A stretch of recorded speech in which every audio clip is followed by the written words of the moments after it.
right, step one, grab your drill, make sure it's in reverse.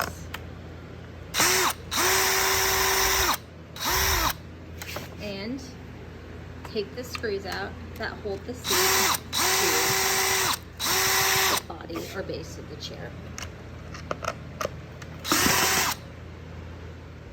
All right, the next step is recovering if you do not want to take the old fabric off.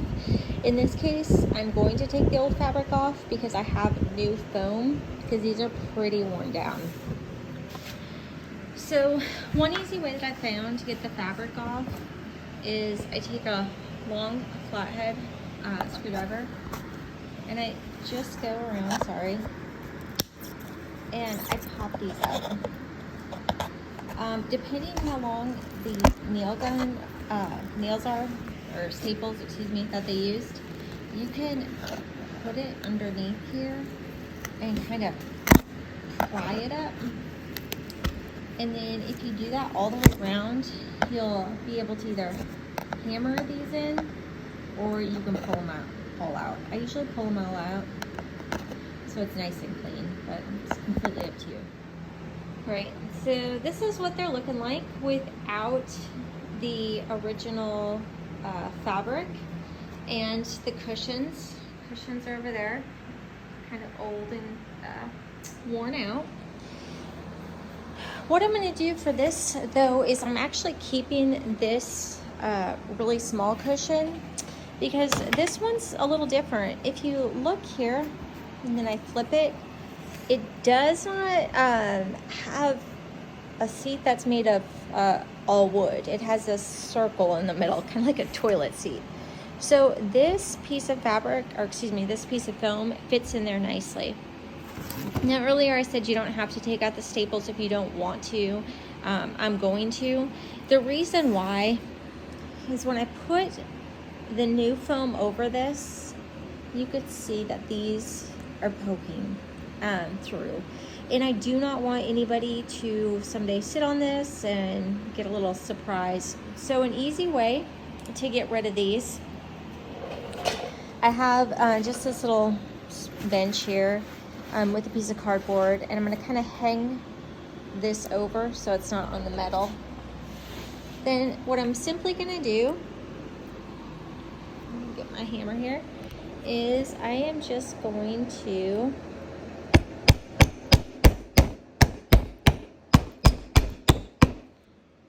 pop them through like that. Once I pop them through, they're going to look like this, and I'm going to use a pliers or a needle nose pliers just to pull them out real quick, and then I am ready to cover. This is the fabric that the lady I'm doing these chairs for selected.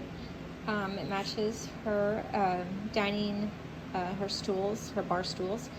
So what I'm doing is after I pop these nails out, I told you I'm keeping this original foam because the wood is hollow in the middle. It's empty, it's like a toilet seat, and I don't want anybody's behind to fall through. Okay, this is the new foam, putting it on top. So in order to figure this out, what I do is I just set it on top and I just kind of like hold it around like that. Like, can I get this all around?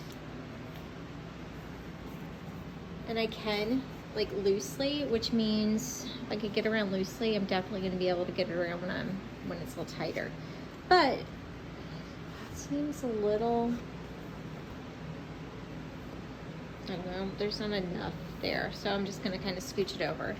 All right, then all I'm going to do, I'm just going to cut this with the scissors. I actually have 2 layers here, so this will be good for 2 chairs. So I'm going to cut this, and then I'll show you what to do next. So the fabric has been cut.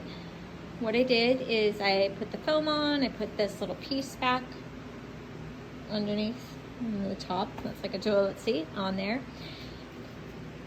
Now what I'm going to do is I usually start from the back. I'm going to pull this pretty tight, and I'm going to staple it all across here, all right? Once I staple it across here, what I've been doing is I've just been folding it in tightly and pulling it, right? So it'll kind of look like this. It'll be tighter than that. So this crease will be really close. So I'm gonna do the back. I'm gonna do the sides, and I'm gonna stop right about here. Maybe leave 2 to 3 inches. Do the same thing, leave 2 to 3 inches, and then I'll fold the front, and I'll show you how I'm doing that. You can use a hand stapler. I've been doing so many projects that I bought this. It is a nail gun that can also be a staple gun, so that's pretty great.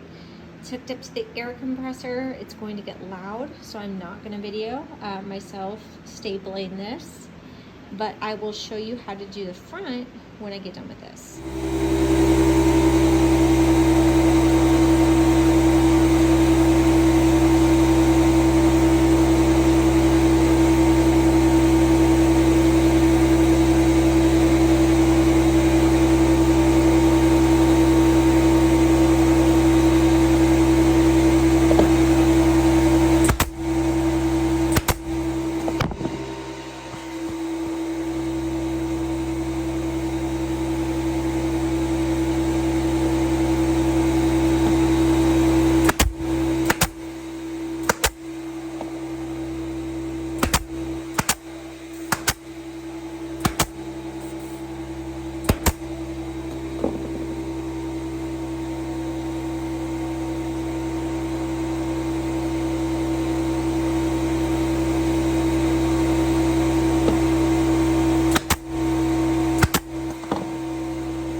Guys, so that was pretty loud, but this is what it looks like.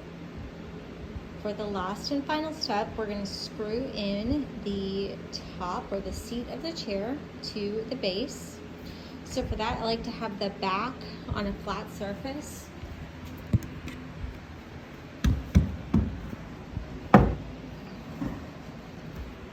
And I'll just screw in 4 holes. Or 4 screws into the holes, excuse me. And then after that, if they're not going in, I have just a regular Phillips head screwdriver to do it by hand, because sometimes the drill will fight it a little bit because of the fabric. But after that, it's done. There are 7 that I've completed so far.